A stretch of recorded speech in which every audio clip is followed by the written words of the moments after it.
entering the Mayo Experience. Mayo Experience. Mayo Experience. Mayo Experience. Experience. Welcome to the Pat Mayo Experience, presented by DraftKings 2022, the Players' Championship. Research, early picks, first look into everything. Reminder, this is the kickoff to Players' Championship week, which means we have the research show. Tomorrow, we're going to have the DraftKings pick show. Monday, me and Feinberg with the bets. Tuesday, me and Rick Gaiman, player by player breakdown of every DraftKings player in the field. And then boom, Wednesday, noon Eastern time, me and Tambo and you and your questions will be live at 12 p.m. Eastern time on Mayo Media Network. So stay tuned for all of that. Plus, rate, review, and subscribe to the audio podcast. If you ever miss anything, get it in your headphones and boom, download it off Apple Podcasts, Spotify. Leave those rating and reviews. And please sub to Mayo Media Network on YouTube for the most extensive Players' Championship coverage you're going to get. Additionally, when I do my walkthrough today, fantasynational.com/Mayo gets you 20% off. That means you can do all your own research, generate all your own lineups, use the simulator, look back at course history, and really get in depth on the course. Plus, I always should suggest that you subscribe to the free email. That's in the description, as is the Listeners League link for the Pat Mayo Experience rake-free DraftKings contest, 5,000 spots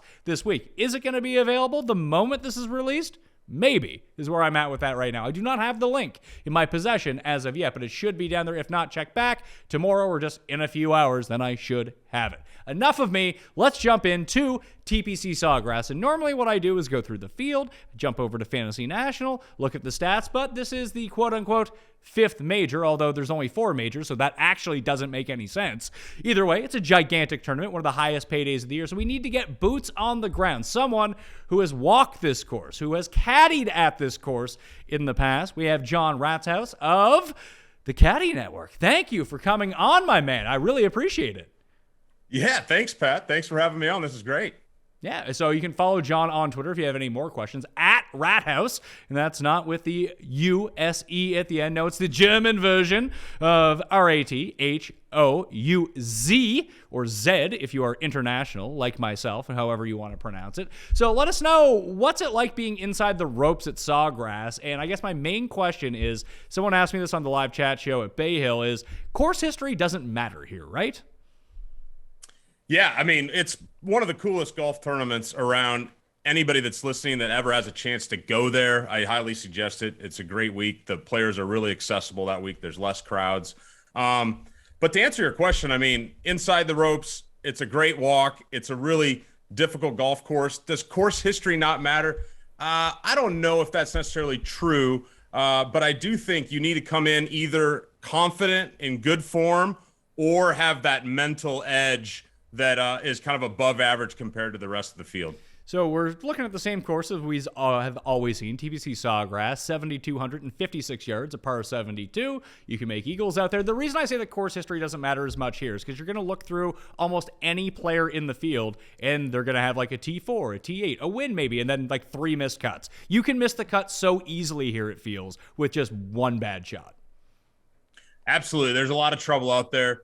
I was also looking, if you talk about history, I was talking to a caddy that's got a win out there at the Players. He's got a number of rounds logged out there. We were talking about the difference between May and March players. Now it's been in March here for a handful of years, and it's a significantly different time of year, the way the golf course plays and stuff, much slower golf course. He felt like it was much more open to a variety of players to win and play well versus in May, when it's a little bit faster, the Bermuda's more prevalent, maybe zeroing in on a more like clearly world-class player to capture the win. So that even played itself out at the top of the leaderboard last year. Obviously, Bryson made his late charge, almost got there. Justin Thomas gets the win. But Lee Westwood was hanging around for a while. Personal favorite of mine, JT Poston. I thought he was going to make a run. He didn't. He ended up coming T22. Couldn't even cash my top 20 bet on JT Poston. But that is a just complete, like the spectrum of different types of players. What actually matters at this course? Because last year, no one really gave Bryson much consideration after what he did at Bay Hill, trying to drive par 5s, but he scaled it back off the tee. He wasn't going balls to the wall on the par 5s, sure, but he was hitting irons off most of these tees. Yeah, you kind of have to out there. Just the way the golf course is designed, you need to have a lot of discipline out there. You're always matching, like, kind of where you have to carry a point with what the through number is, matching the wind out there as well. So you have to gear back on a lot of these holes. You do get some advantages on the 2 par 5s on the backside, not so much on the front, but you've got to keep the ball in play off the tee. And, these guys that play major championships all the time know that, if you're not in the fairway or trying to be in the fairway, then you're going to have a tough time coming to these greens. There's a lot more going on out there than just a normal tour stop. So if you're not in the water, obviously, if you miss it left, you shank one into the water, you're about done. There's so many blow-ups at this course. What's the rough like out here? Because it doesn't seem to be that bad as opposed to like what we're going to see like at Bay Hill last week. Right, exactly. Yeah, it's playable. They want you to have to take on shots out there. It's a little bit thicker maybe because of all the overseed, not as much pure Bermuda, but you're going to lose spin control when you get in the rough, but you can definitely get a club on the ball. You can advance it up on the green. But then what's cool about it is you get offline. Now you're kind of finding some of those little nooks and crannies that Pete Dye is famous for and really testing your short game out. So do you think that if we talk about correlation courses with Sawgrass, like I just kind of look at common winners and where guys have won in the past, and maybe it's an overseed type thing, or maybe it's a TPC type deal. But the Wyndham Championship and the Players Championship have had a lot of crossover throughout the years, as has TPC Scottsdale. Obviously, Webb has the win here. Hideki has always really played well at the Players Championship. We've just seen a lot of that. Is there any reason for that, or is that just happenstance? Yeah, I would say on the Sedgefield one, you've got kind of the Bermuda grass factor, and you're also out there laying up a lot off the tee. So you're kind of having to leave more of these 9, 8, 7 irons in. The one at Scottsdale is interesting, I think, from just a scoring perspective. Guys that make a lot of birdies, but that keep bogeys off the card, because there's consequences out there as well, too. So, you need to keep moving forward, have some hot rounds, but you can't, make a lot of bogeys and doubles, and all of a sudden, you're turning a 68, 67 into a 71 and losing ground. Or you can just do what Webb did a few years ago and just make everything, and then it doesn't matter anymore. Unbelievable, yeah. I mean, and his caddy, Paul Tesori, knows those greens better than anyone. It's really interesting. I don't know if you have a thought. I mean, maybe it doesn't pertain as much specifically to this week, but it's been interesting to follow the No Greens books, out there this year. And so that'll be a little bit of a factor, at the Players this year too. Do you think that you've seen it impact certain players over others? Because, like, honestly, I hadn't even considered that, of why certain guys maybe aren't putting to their regular averages. Like Daniel Berger has been horrendous on the greens, and that's someone who's been a really good putter for the past 3 years. And the calendar flips, we got a new season, and all of a sudden he can't putt anymore. Is that small sample? He'll turn it around, or do you think this might be playing into it? No, I think it's playing into it. I think when you look at specific guys, there's some guys that have kind of fallen back. There's some guys that maybe it's cleared their mind up and they've moved forward. If you look at the field as a whole, probably not a huge difference, but I think you can kind of find some specific guys and see that it's kind of impacted them a little bit. Now, I think, as the year goes on, they're going to figure out new routines and get better at it. But I think it's been a factor. If you had to come up with a prototypical type of player for this course that you think would have at least the most consistent success, not necessarily win, but someone who's constantly going to be in the mix. For years, it was like Molinari. Although the putting was always going to be a struggle for him, his tee to green game and what he did well, hit a ton of fairways, his long irons are really good, his wedges are even better, and his chipping was, so-so to good.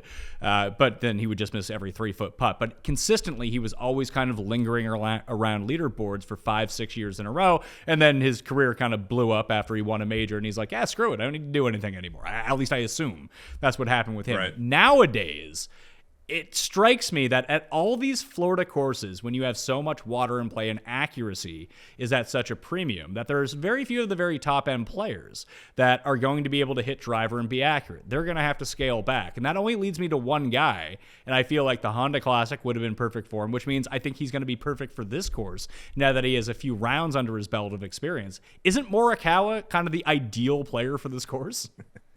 He was a guy that came to my mind too. And I was thinking back to last year, and he was last year. Did he not play because he was injured? Maybe.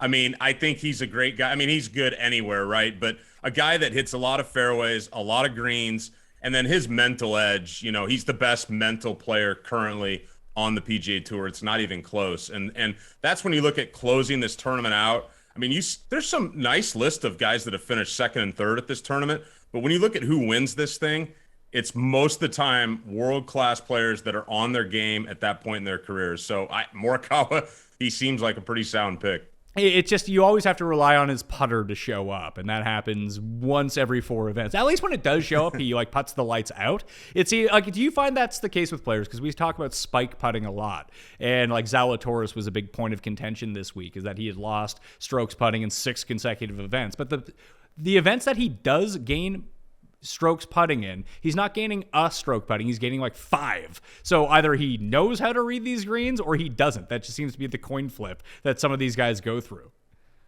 Yeah, I do think there are guys that, excel on certain set of greens more than others. And it's hard. It's really a tough stat to track, and as a caddy every week, you're wanting your guy to fill it up, and some weeks he doesn't have it. Now there's guys that are really good putters, and then these guys that struggle, it's the week that they kind of make a lot more that all of a sudden they hit. So you can get it done at the players with ball striking.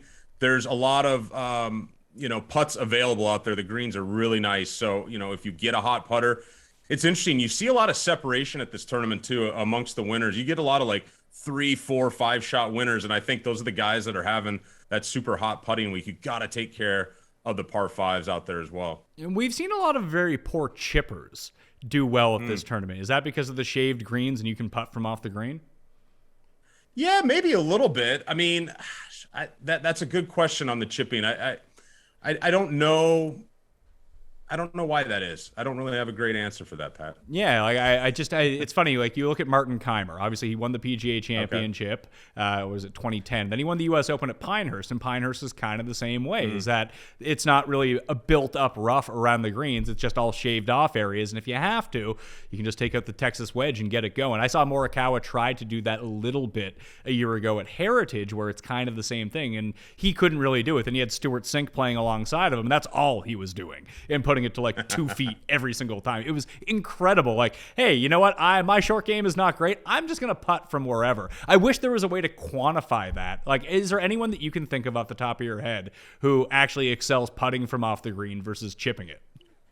Oh, wow. Well, I nobody in particular, but you always got to look at those guys that grew up playing links golf, those more European players that are really good with the putter off the green. So those guys they grow up doing it more, so they're more comfortable doing it. It's a little trickier when you get on Bermuda grass because there's, grain that's a little bit more of a factor than over on the other side of the pond. But some of these courses are so well manicured now, they cut these things so tight that you can roll the putter through there pretty well. Is there anything else about Sawgrass we should know, or at least you need to tell the people before we deep dive into the stats? Yeah, I mean, I think we covered a lot of it. I think that Pete Dye factor is a real thing. We saw that, with your boy Si Woo a number of years back. And I think if you have some long iron game on these par 5s, you're really going to get rewarded. You have some more eagle looks and stuff. But I think just all in all, it's just these guys that roll really well in the all-around game. I was really proud of myself last year. I hadn't handicapped many of these tournaments, but I was all over Brian Harmon last year. For some reason, and he just stood out in the all-around ranking. Doesn't do anything great, does a lot of stuff good, and he excelled last year, almost won the thing. So, you got to look at those guys that can do a lot of it. All right. Let's jump into the stats before we get out of here. John, can you tell everyone what you guys got planned at the Caddy Network this week?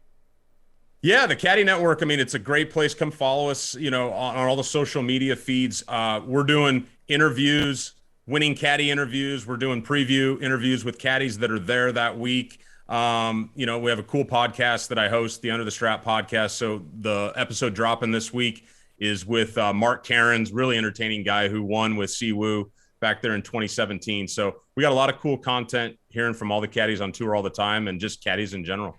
John Rathouz at Rathouz on Twitter and the Caddy Network. You should go follow and check that out right now and check into the podcast.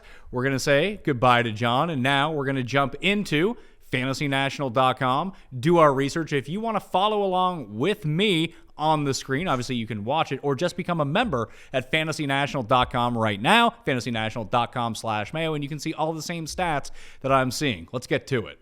And here we are. The DraftKings pricing is actually already out for the Players' Championship, loaded up into Fantasy National already. We can get a head start, although I think everyone and their cat, their dog, if you didn't have a 6-6 at Arnold Palmer Invitational, you were probably doing something wrong. I think 48% of the field ended up with a 6-6, something crazy like that. But for the Players' Championship, it is 144 players. Top 65 in ties end up making the cut. PGA Tour comms actually did Taylor Moore, they did him dirty on Friday night. They announced him as the last man in the field. You can see that even put him into the DraftKings system. However, he is not in the field because they forgot to add Henrik Stenson in because of his Open Championship win like 8 years ago or something like that. Former Players winner as well. But Stenson is actually the last man in the field. Taylor Moore has been bumped to the first alternate. If you're looking for Ricky Fowler, he is not currently in the field. He would need 7 players currently in the field to withdraw in order to get in. Some names that we're not going to see. Harris English is obviously injured. Phil Mickelson is not playing, whether or not the tour influence say, hey, Phil, why don't you sit this one out? I don't think that we're going to see Phil again, likely until the Masters, even if maybe he comes back and plays Valero the week before. I would still think that's pretty unlikely, though. Jason Day and Bryson DeChambeau both withdrew from the Arnold Palmer Invitational. They're both in the field currently for the Players' Championship, but we're going to see how that ends up going. I spoke about it with John already when it comes down to the course itself. And we can just get a deeper look into what this course kind of demands. It's everything. You can attack where this course is so short, just over 7,200 yards as a par 72. You can kind of attack everything. If we sort by the yardages, you can see the most difficult holes are these longer par 4s from 450 to 500 yards. They're all of the hard holes on the course, except for number 8, the par 3, which is 237 yards. But you need to make bank on these par 5s. They're the easiest holes on the course, and you can make eagles on them if you hit it right. Number 16 obviously going to generate the most. Number 2 should donate a few to the pot as well. I spoke about prize picks last week when it came to hole 15. We're not getting anything in there, hole 16, sorry. Now that was like free money on day 1, and they stopped offering it because I think we all took them for a bit too much money. It was amazing. Between Rick and I think we tried to pump out as many as possible. Of the 15 players they had listed, 13 of them hit their under, so that was great. But we're not seeing the same sort of birdie or better influence this week as we did any of the par 5s last week. So eagles are available generally on hole 16 and hole 2, but it's not as high as you would probably think in terms of birdie or better percentage, and that just has to do with all of the water around this course. And when I spoke to John about the bad nature of tournament history here, and can you really believe it? I think it's actually tough to kind of go in and believe. As you can see, like John Rahm has played, he's progressively got better every single year at this course, and it's funny how through 2 rounds, I'm recording this before the 3rd round at the Arnold Palmer Invitational, but just all the heat has been on Rahm. Obviously, he missed that 10-inch putt, and like how crappy he is. He's still like T20 or something like that going into the weekend. When Rahm is playing poorly, that's how good he actually is. So, we're not going to be stunned when Rahm just absolutely takes our lunch money on any of these tournaments, as the betting favorite is the highest price guy. I'm guessing if Rory doesn't necessarily even go on to win at Bay Hill, he just ends up with a strong weekend performance right around there, that this is the tournament history that I was talking about. He's played well here before. Obviously, he won in 2019, surrounded by missed cuts. Again, like so many of these holes are protected by water. Paul Casey is sort of the ultimate example, who's like going to be the chalkiest guy of all time this week at $7,400. Like, he has an immaculate history at the Players' Championship for someone who's never won. But like the consistency that he's shown over the years at the Players is kind of crazy. So we type in the Players.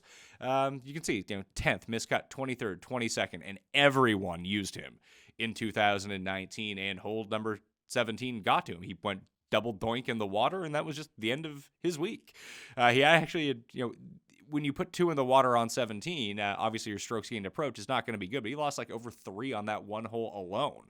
So that was tough. Then he rebounded last year with a 5th place finish. Like, it's all over the map. Like 1 or 2 bad shots and someone is absolutely cooked, and there's no real way to bake that in. The one note that I will give you is Last year, 15 qualified players cash at least a share of a top 10 paycheck at the Players. Victor Perez finished T9, but he mainly played in Europe for the season. So 7 of them were top 20 for the year in bogey avoidance.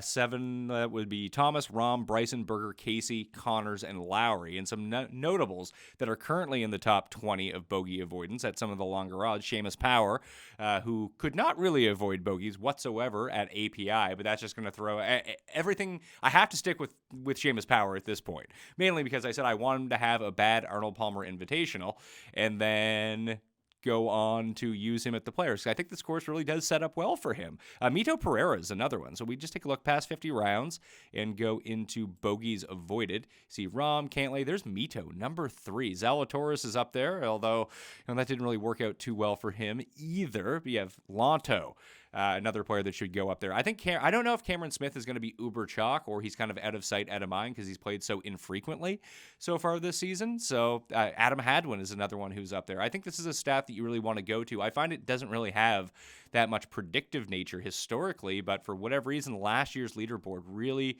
correlated with bogey avoidance for the year. And as you can see, like a lot of these guys are the ones that you would think that would get up there. At $8,800, Daniel Berger, that's going to be a tough one to parse out in my mind because you're going to have like Sung Jae at 83. Some of these salaries are kind of crazy. Like you can build any lineup you want, even if you want to use Rahm or Cantlay. It doesn't really matter.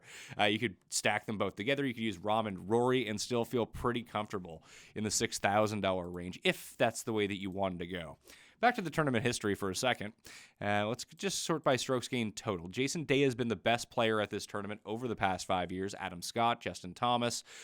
Those are 3 past. It's funny because, let's see, Day has his win in 2016. Thomas has his win last year, obviously. Si Woo has not missed a cut in any of the past 5 years. He won in 2017. Dustin's never won the Players' Championship. But he still just consistently performs well here year over year. So there are some guys that have done it, but you look at someone like Webb Simpson, who's had immaculate performances. He ends up missing the cut last year. Hideki, he has the 2 top 10s and 3 top 25s with 2 missed cuts surrounding it. The Fleetwood, top 10 missed cut. That's not new for Tommy, though. He's been missing cuts everywhere, all over the world. So I wouldn't find that too surprising. Last year was just kind of a bloodbath for a lot of guys that I know that we kind of all went to. Molinari, even with 2 missed cuts, is still plus 17 strokes gained total on the field over the past 5 years. Poulter is another one. And you can almost always count on Poulter to be doing well at this tournament. And let's see, who has top 10? Let's go look at the leaderboard last year. And so you can see that there's the top, the T9s, the top 15, top 16 that I talked about. Victor Perez not invited back this year. He snuck in on the number last year too and had himself a weekend. Ditto with Justin Thomas. He was another one. Like I think he made the cut by 1 or 2 and then stormed the course afterwards. There was Westwood and Bryson trying to knock him down. Brian Harmon, as John pointed out, ended up T3. Casey the Gooch continues to play really well. I mean, these are all guys, funnily enough, too, who had played really well at API. When we kind of parse everything out, because Bryson won, obviously, the week before. Lee Westwood was in second. Corey Connors was in third. So with the new placement on the schedule in March, I mean, it's not new. It's been this way for 3 or 4 years now. That maybe digging deep into what happened at the Arnold Palmer Invitational is a way to go about it, because the year that Hatton won, the Players was canceled. Hideki was the first round leader. That's one that Tim claims that ended up being a win for Hideki Matsuyama. But we see that Rory was up there. There's Johnny Vegas. He made some outrageous putt on number 17 for birdie. Jim Furyk was second that year. Furyk's actually qualified to play in this field. He has decided to take a pass, though. See, Brian Harmon is back up there, too. So he has back-to-back top 10s. Before that, he was relatively terrible at this tournament. Missed cuts, nothing better than T53. So, again, you kind of have to go with your gut on this when it comes down to especially which sleepers you think. Because it's usually a top-end player. Like outside of Siwoo Kim, generally speaking, it's a top 20 player in the world who ends up winning this event. A lot of the times, it's a top 10 player in the world who ends up winning at the Players' Championship. So although you remember the sneaky guys who end up coming inside the top 5 or whatever it might be, it generally is one of these big guys who ends up claiming everything. So let's look at how the strokes gained breakdown went last year. You can see it was just, it's a classic Justin Thomas performance. Dominate with the irons, drive it pretty well. I mean, this was driving it pretty well is not a consistent Justin Thomas thing, but when he wins, the ball striking is immaculate, the chipping is great like usual, and he gains enough to matter. He doesn't need to be Brian Harman gaining 7 strokes putting. He can gain 1.6, and that's good enough for him. Obviously, that's going to be good enough for Colin Morikawa as well. If he can pull that off, that's sort of the path. You can see Morikawa last year, almost 4 off the tee, over 3 on approach, couldn't chip, couldn't putt, lost 4.3 strokes between around the green and putting. And he turns that around a little bit. All of a sudden, Colin Morikawa is going to be your Players Champion. I think that he's going to win. Now, whether he wins or not, who knows? But he didn't have his A game at Riviera and still almost end up winning. So it's kind of crazy to think about that.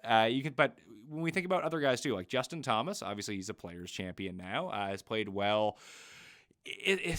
Although it's a Pete Dye course, it kind of fits in with TPC Scottsdale. It fits in with the Wyndham Championship a little bit, and obviously some of the other Pete Dye courses on the PGA Tour. When we think about the Wyndham, we think about Heritage and RSM and the Sony Open, which obviously Justin Thomas shot a 59 at and won a few years back. That it's tough to correlate, and that's why I use Phoenix to throw into this mix, because Phoenix is the only other one of these courses that actually gets the higher-end players to show up. Like, no one's showing up to the Wyndham Championship.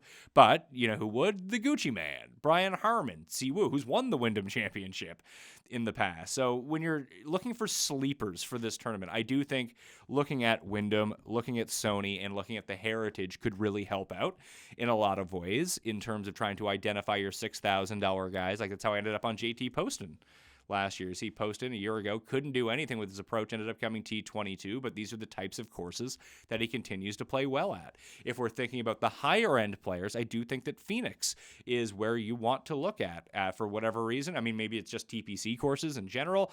As John said, he doesn't even really know why. But when you look at overall crossover leaderboards, this one is up there. So Scheffler should most definitely be on everyone's mind. We'll see how he does on the weekend.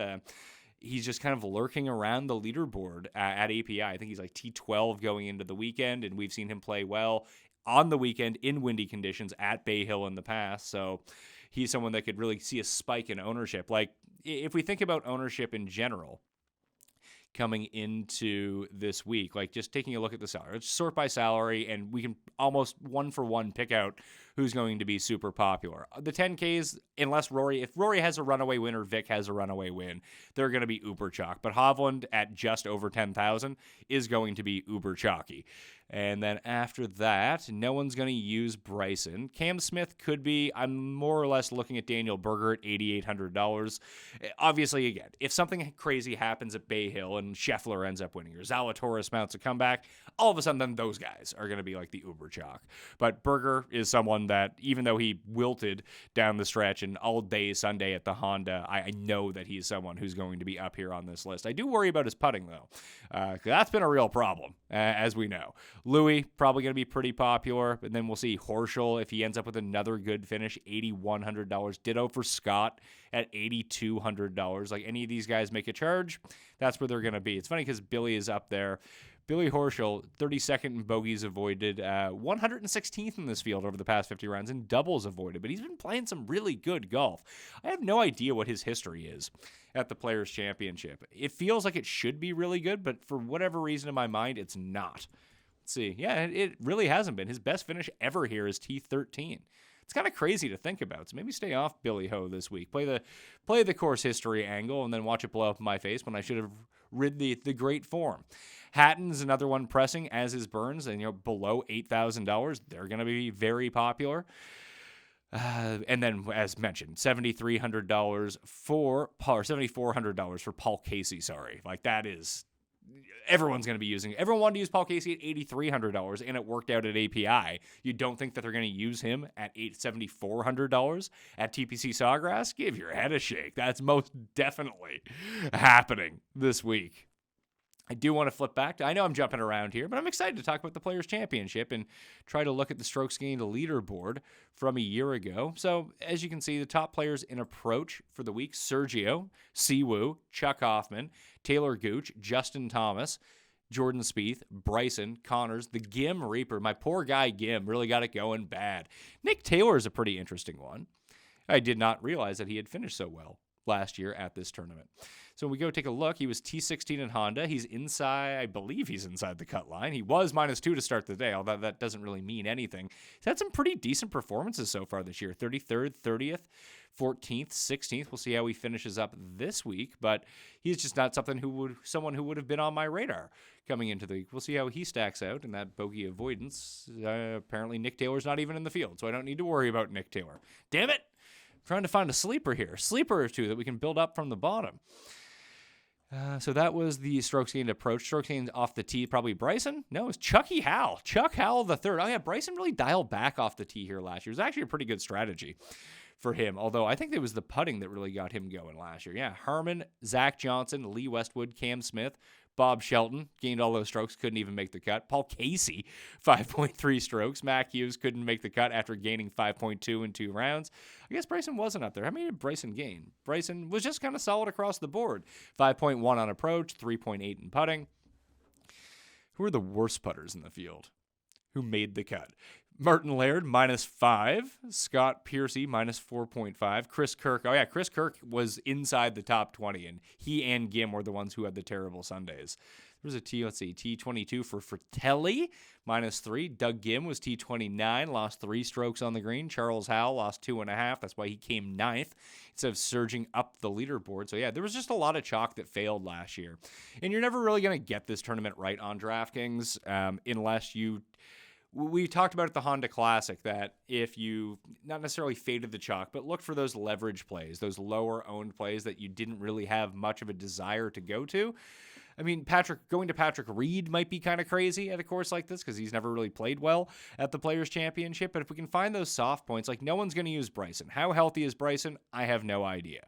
Xander, he's not been playing great. He like Finau and Scheffler are 2 players, or Schauffele, sorry, are 2 players that everyone historically loves going to. But that seems to be, the wilt is off the flower for them. And Dustin Johnson's another one who just hasn't been playing well. We haven't seen much of him so far this season. I doubt that he's going to be very popular at $9,800, and he's probably going to rate out the worst of all of these guys when you start going through them one by one by one. And at a certain point where you kind of have to embrace the variance of this course, that maybe just betting on elite talent like Dustin Johnson might be a way to go. We know that although he's never won at this course in the past, he is someone who has some pretty good finishes going back to 2014.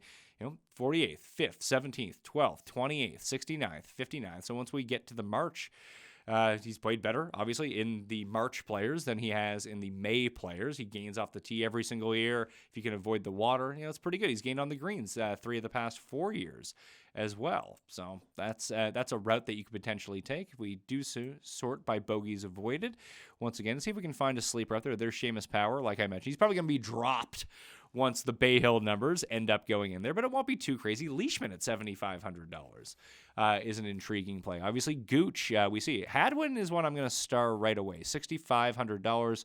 Hadwin has been playing much better golf. I assume he's going to end up being popular. Was bad at the Genesis. That's okay.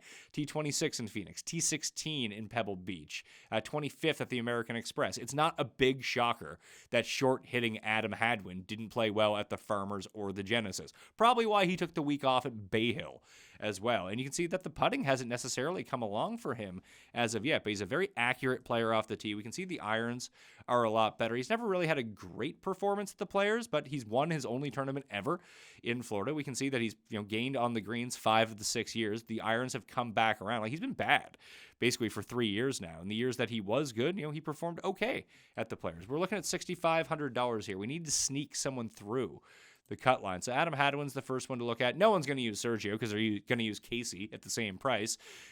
Sergio made an awful lot of bogeys rounds 1 and 2 at the API, but he got himself through. We saw he led an approach at this tournament last year. So I'm going to throw Sergio onto the short list. I'll be talking all of this through with Raza and Tambo on Sunday on the DraftKings Pick Show, and then Tambo and I will recircle on Wednesday for the live chat. Tigala, very good at bogey avoidance. Didn't really help him out Friday at API. Ended up shooting 6 over and missing the cut.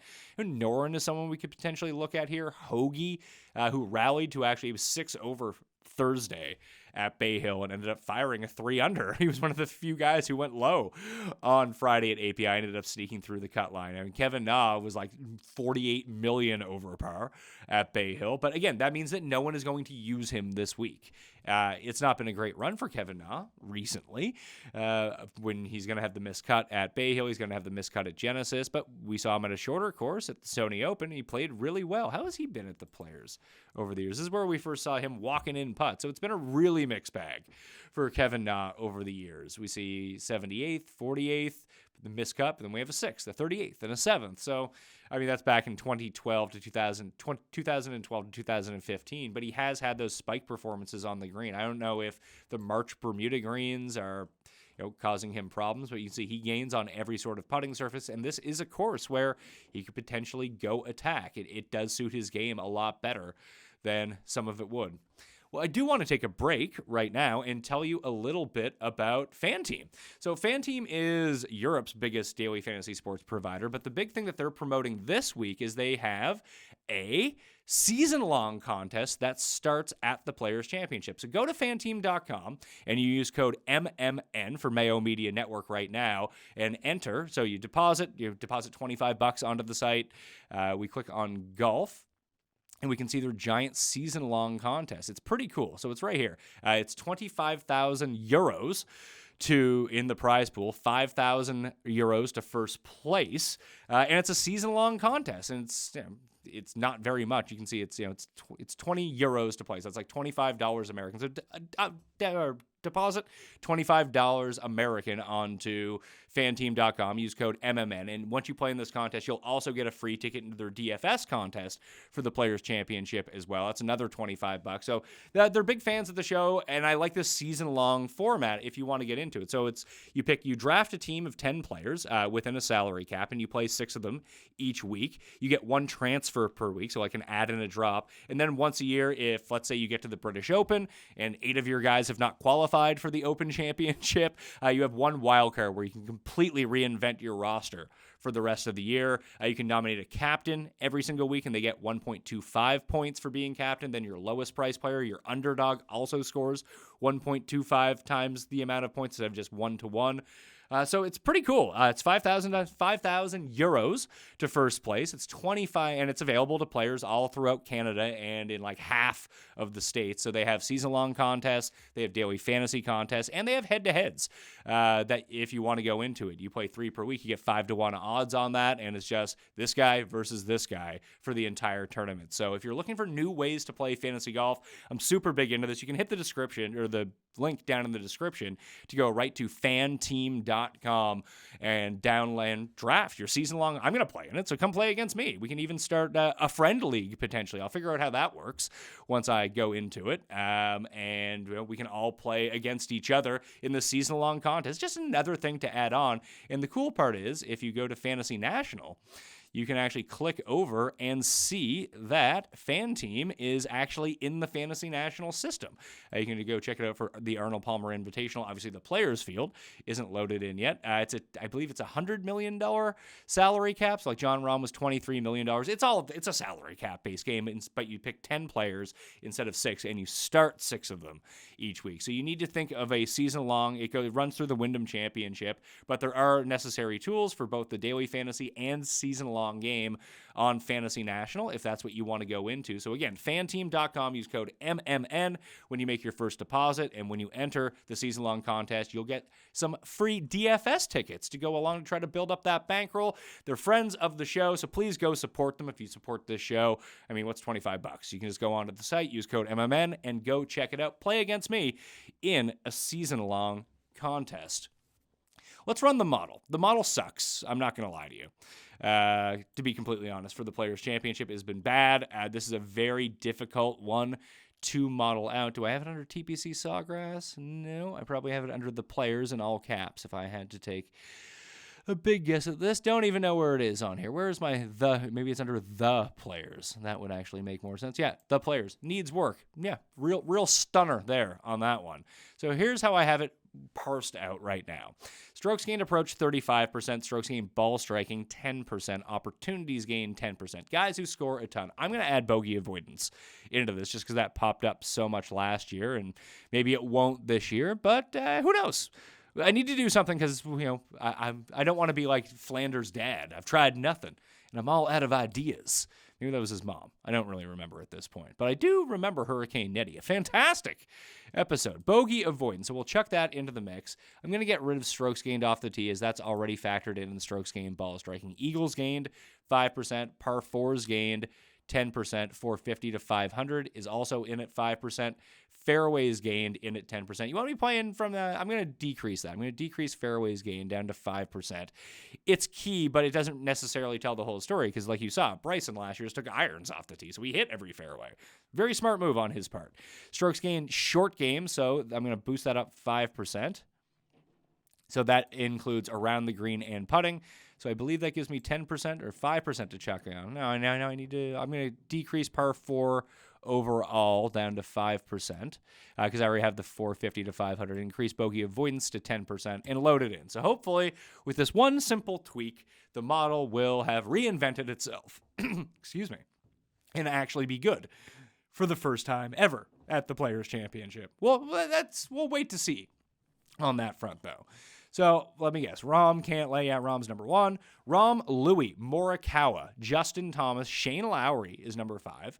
Patrick Cantlay, Daniel Berger, Tyrrell Hatton, Russell Henley, Mito Pereira is the top 10. Man, I'm going to use Mito, and he's going to be so bad. I know a lot of us are going to use Mito, and he's going to be so bad. If he's chalk, that makes him an easy fade, but if he's not chalk, like everything that I've looked at so far is really pointing to old Mito.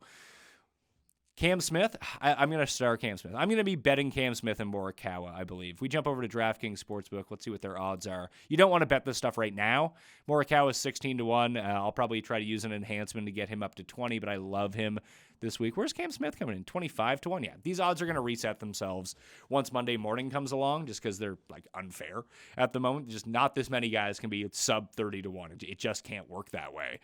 So guys will drift throughout the course of the week. But I do think that Cam Smith and Morikawa are really where I want to go to begin with. So this is over the past 50 rounds. Like you see List, who lost an impressive 6.5 strokes putting in 2 rounds this week. Webb Simpson, I don't even really know what Webb has been up to. So he hasn't played since the Sony and was bad at the Sony, and he's never bad at the Sony. So no one's going to use Webb Simpson this year for the Players' Championship, despite the fact that, of all the corollary courses, oh, look, there's a 7th at the Wyndham. There's a 9th at the Heritage. Obviously, he's won the Players. He's won in Scottsdale. He's won the Heritage. Like, if you go in, like, all the correlation boxes for Webb Simpson, obviously he completely checks out, but I have no idea what his health status is. I have no idea what his performance status is. Like, what is going on with Webb Simpson? Why aren't we seeing Webb Simpson? Maybe someone can tell me why we're not seeing Webb Simpson. Or maybe I can Google it. That's probably for the best that I try something like that. Mav McNeely, Russell Knox. So this is over the past 50 rounds. Who rates out the worst in this field? That's always fun to go look at. Haggy. Hollywood Haggy. Not great. Lucas Herbert kind of sucks here. Champ, all the guys, anyone good that, I guess Cam Davis and Matt Jones, Siwoo, and we'll get to the dye filter here in a minute, but let's shrink down the size and actually maybe look at the rolling report. We'll take a rolling report look at the custom model, load that back in, and just see guys who are progressing up or progressing down throughout the course of the past little bit and see what we get up to here. Once that loads itself in, the rolling report may take a little bit longer, up to 20 seconds, because it is taking multiple date ranges and multiple round ranges and putting into a custom model. So here we go. If we look past 100 rounds, Morikawa, Connors. So Connors has been getting progressively worse, and that kind of bears out from what we've seen in his results. He's been a little bit better, although he topped a ball into the water, which is what you don't normally see from Corey Connors. The ball striking has not been as elite. And we know bogey avoidance is not a real key skill for Corey Connors because he can't make a 2-foot putt. Rahm, Hovland, Henley, Okay, and Henley's been tracking worse, although he's playing much better at Bay Hill. Berger has been very consistent. Past 8 rounds, one bad tournament's going to throw that off, but as even you can see, over the past 12, he's still 8th. So he continues to rate up pretty highly. Hatton has fallen off the map, but he's been playing a lot better in Europe, which are not counted into this. So even if we go by past 12, we can see players that are improving. Alex Noren has improved drastically. 109 from past 100 rounds to inside the top 15 over the past 4, 8, and 12 rounds. Even from the past 24, he's been getting significantly better. Hoagie has been improving. Munoz, Cameron Young. That shouldn't be a huge shocker. Keegan Bradley is actually 8th past 100 rounds, 9th past 12 rounds. But do you really want to rely on that guy to make a putt? Probably not, right? Scheffler was 36 over past 100. He's someone who's actually been progressively getting better in little increments throughout the course of time. I'm throwing him on the short list as well. So we got Morikawa, we got Scheffler, and we got Cam Smith up there. So Cam Smith was someone who was 26. He's been relatively neutral. He's had a bad past 4, past 8. That sample is probably a bit too short, but even when you see past 12, he's still 30th. Matthew Neesmith, all right. I guess I'm looking at the exact right stats for Matthew Neesmith. You can see Horschel is someone that when we sorted it by past 50 wasn't so great, but now when we get to past 12, past 8, past 4, one of the best players in the field. So that's worth noting. Keith Mitchell is someone who's progressively gotten a lot better. Kevin Kisner had been getting better, did not perform well at Bay Hill at all. We know that Kisner is another one of those guys like Webb Simpson, though. Has played all of the corollary courses well over time. If you're talking about Sergio, that was the debut for Kevin Kisner at the Players' Championship. He lost along with Sergio to Ricky Fowler in that playoff that year. He's never really had a great performance since, and obviously the ball striking has not been immaculate recently, or as recent as Bay Hill, but he's gained 5 of 6 years on the green, which is important to note, I think. And he had gained, at the Sony he gained on his approaches, at Century he gained on his approaches. That's 1 round at Pebble Beach. Kind of throw that out. Was okay in Phoenix. Gained a bunch on the greens. But if the putter is back to rolling, and at these shorter courses where he's hitting his irons really well, we didn't expect him to contend at Bay Hill anyway, based on his recent profile. He had his old profiles that played out pretty well for Bay Hill, but his recent one didn't really look all that great. Henley has trended in the wrong way over time. Spieth has been just right around where he's supposed to be. Spieth in his course history is kind of crazy because you'd always think hey, this should be a really good course for Spieth. And frankly, it has not been a great course for Spieth in his history. He came 4th in his debut since miscut, 41st, miscut, 48th. He has not really figured out these greens at all, except for 2 rounds in 2019. Because the approach and the ball striking was amazing last year. I kept using him in Showdown. He kept going bunk to bunk around the greens. -4.5 around the greens. -2 on the greens. And maybe Spieth can turn it around. Obviously, he's been playing sneakily okay so far this season. Pebble was really his one, great performance that he had. But even in Phoenix and at Genesis, he was okay. He wasn't bad. The driving, although it looks like he's going to shank it every single time, has been a lot better than probably you'd think. I don't think Spieth gets a lot of rub this week. I don't know where I want to come down on him yet as we continue to dive into these numbers, but he was sort of an interesting one. Let's sort by past 24 rounds and see if that tells any sort of a story. Henley ends up being 2nd. Hoagie is up there as well. That kind of tracks with what we've seen so far in early season play. Putnam rates out number 13, sorry. I don't know how I feel about that. I always prefer Putnam at shorter courses. Maybe this can... How has Putnam done at this tournament over the years? Because I believe he missed the cut at Bay Hill, or he made the cut on the number. So, yeah, at Genesis, he made the cut. Actually gained a bunch on approach. The driving has been really bad for him. So that is somewhat concerning because we need him. He's missed the cut in 2 appearances at the Players' Championship in his career. I'm not too concerned at the longer courses about him losing strokes off the tee because it's all about accuracy for him at this course. I mean, you can see the accuracy beyond Phoenix and the Genesis had been really good coming into it. He had gained against the field in 6 consecutive events going in. Because if he doesn't have his accuracy here, he's just going to be in the water, and that's not doing us any good. I could potentially see Putnam being an okay play. Mito is probably a better play at $6,700, but we can kind of chuck him in that mix too. Lowry, 14th over that time. Munoz continues to rate out well. Lanto at 7,000 rates out pretty good at the same time. I don't know what to do with Lucas Glover. Every time I play the guy, he's 55 over par, and every time I don't play him, he's inside the top 10. It's weird. Nah, Seamus Power is still 24th over that time. We can see him getting a little bit worse, and obviously he was a disaster at Bay Hill. But before that, he was bad at the Genesis, so he has 3 consecutive missed cuts now after his amazing run. He had only missed the 1 cut over that time, and so many top 20 finishes. But I don't know. I have a feeling that he's going to get his shit together here and rebound well at TPC Sawgrass. Obviously, that's to be seen. I'm not going to use Hudson Swafford, although this will finally be the week that he ends up breaking through. But, I just can't do it with this guy. He has been destroying me the past 2 weeks, sort of like EVR, that if there's water on the course, apparently he's going to find it. He's more concerned with hunting for Davy Jones's locker and trying to find some treasure at the bottom of a lake than he is for actually putting up a decent golf score. Not sure what to do with Neiman. He missed the cut at the Honda, but he obviously won at the Genesis. Party Marty Laird, number 30. Okay, we saw that he lost all those strokes a year ago. So no one really popping up. You have Mito here, 33rd over the past 24, 9th over the past 50, but he's, over the past 8, he's 18th. How is Mito doing here? Putts well on Poa, slightly down on Bermuda. Obviously, he's never played this tournament, but the approach has been really good. I, for the life of me, do not know if he is an accurate player off the tee or not. I'm going to guess no, and he has been the past 2 weeks. Field average at Honda. He was good at the Genesis. Before that, he had real problems hitting fairways, but it seems like he's taken a little bit off of what he's doing. So that would be great news if he wants to continue piling that up. Oh, man, I'm going to get sucked into Vito. This is going to be so bad. Oh, that's highly disappointing. All right, let's turn off the filters of the custom model and just go to strokes gained overall, get out of the rolling report, and look at past 24 rounds, because it's time, as we always love to do at the Players' Championship, use everyone's favorite Pete Dye filter. Where are you at, Pete Dye filter? At the bottom. Let me guess. Siwoo Kim, Patrick Cantlay, Abraham Answer. Answer's another one. Bryson's actually been the best Pete Dye player over the past 24 rounds. You can see the one, you're probably not getting a lot of numbers from Crooked Stick, but Harbortown, Kiowa Island, the stadium course, TPC Louisiana for the Zurich. We don't have many strokes gained numbers now that is a team event. Travelers Championship, TPC Sawgrass, Whistling Straits is also on there. For the ones that are being included in this. So past 24 rounds, your best 10 players in the field. There's Brian Harmon again.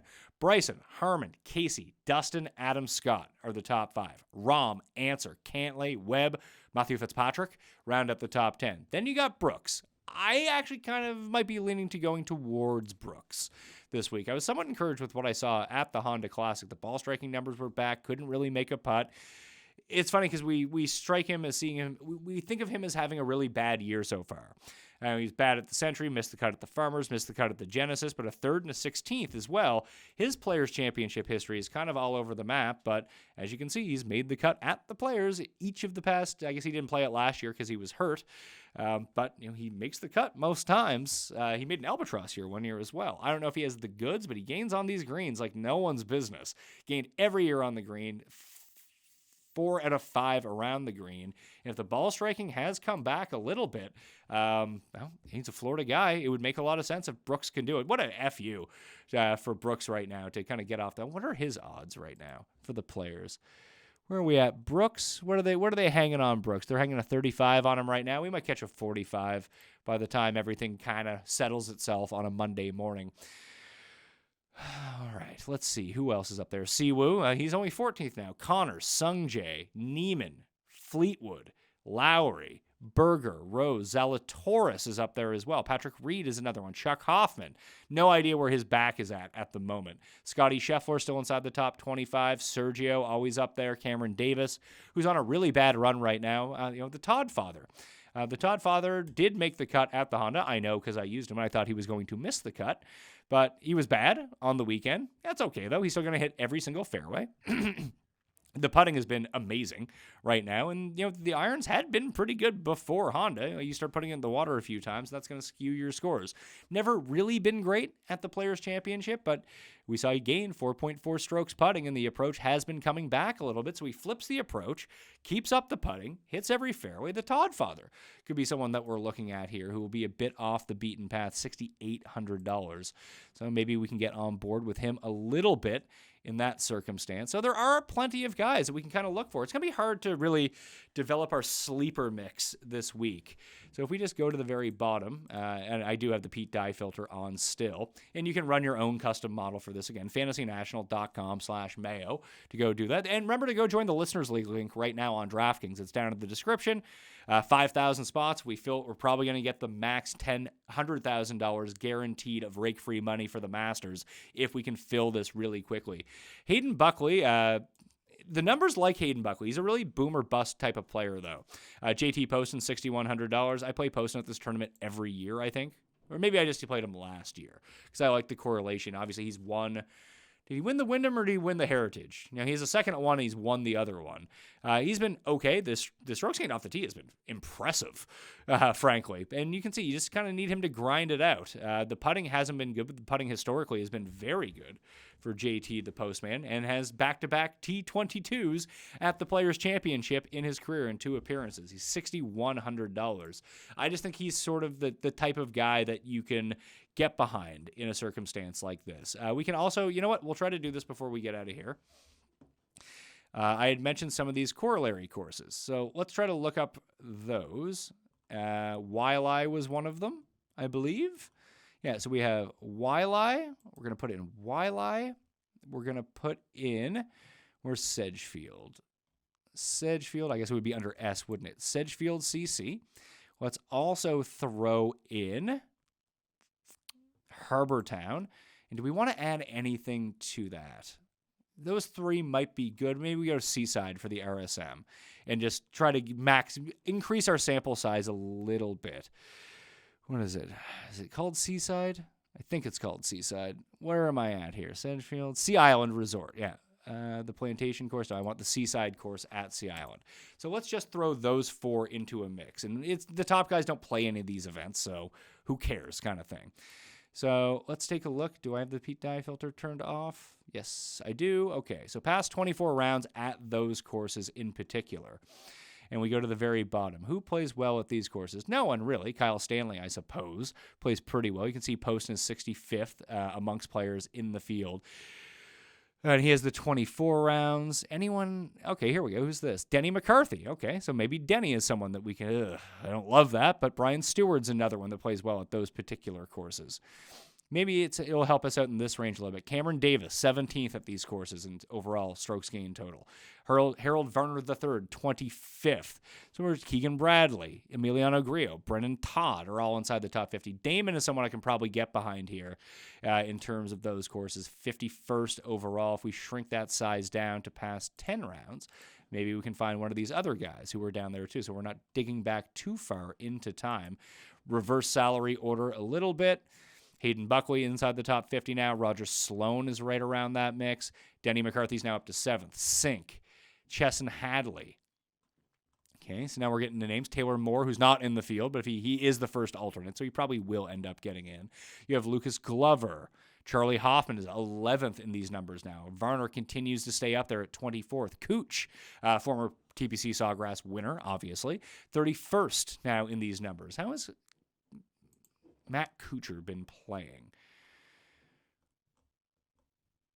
All right, he'd been playing like okay. Actually, no, he hasn't. He came 7th at the Sony. Everyone kind of bought in. That was the end of him. So maybe we don't need to use Matt Kuchar so much. Pan is someone who's played well at the Heritage and at Wyndham over the years. Not recently, obviously, but 16th at Honda, 9th at the Genesis. The Panamal's going to hit a lot of fairways. He's never really played well at the Players, though. The irons have never really been there. The putting has never really been there, but you'd think this would suit up well for him based on the courses where he's had success over the years. Who's that? Who's 22nd? Ryan Palmer, 13th. That's a lot of water for Ryan Palmer. Kisner, 25th. Mitchell, 26th. Okay, so now we're cooking with gas a little bit. We got Seamus Power, 23rd. The Gucci Man, 32nd in these numbers. Okay, I think we've exhausted what we want to do here for the Players' Championship research. Once again, fantasynational.com/Mayo to get yourself the discount to look up whatever you want. We'll have more information. The newsletter is going to be jam-packed, full of great stuff every single day of the week.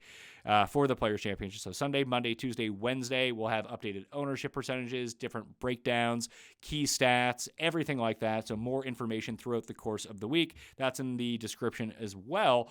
Join Substack, Mayo Media. That's completely free. You'll get sent directly to your inbox for whatever email address that you sign up with. And play at FanTeam as well. FanTeam.com. You can use that link down in the description. MMN to get that, play the season-long league, get a free DFS ticket. Just deposit $25, honestly. Just go check out the site. It's pretty cool. It's a different way to do it. We can play season long together.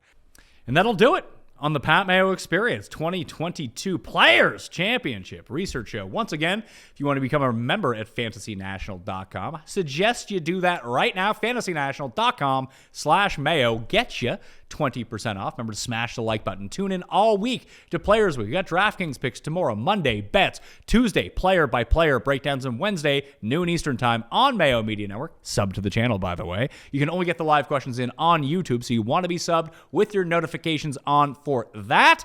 It's going to be the live chat. Like I said, noon Eastern time. Plus, we have our friends and partners over at Run Pure Sports are doing showdown content Thursday night, Friday night to get you ready with round recaps and what to look at on DraftKings for the next day. Sub to the newsletter, play in the Listeners League link, and that'll do it for me. Thank you all for watching. We got more to come. I'll see you next time. Mayo Experience! Experience!